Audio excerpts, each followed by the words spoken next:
So if you watched a video a week or so back where I was doing the Ringling grounds, the video of the Ringling grounds, you might remember that I was doing a video on the green, I call it the green building because I don't know what else to call it, but it's a green tiled building. It's about, I don't know, maybe 3 or 4 stories tall.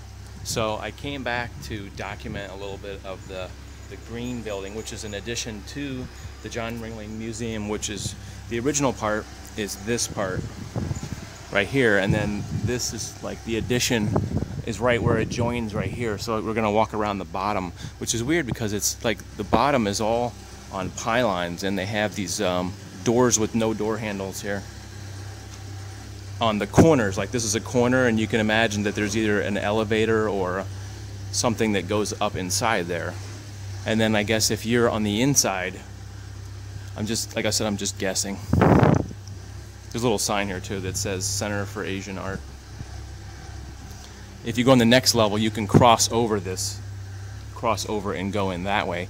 But here's a close-up of the tiles, which are really interesting looking.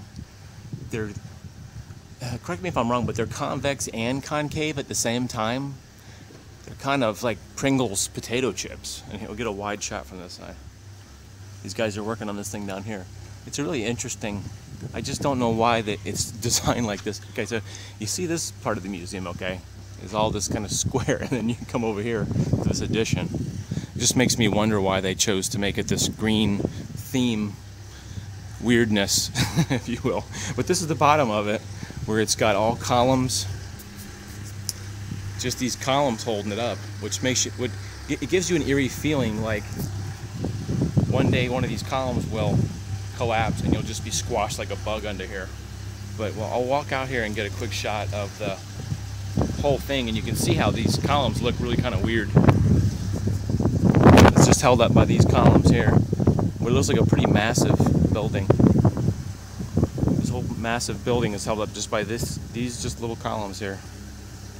I'm assuming they're pretty strong. So that's a little mini vlog of the building. Hope you enjoyed that. We'll see you guys later.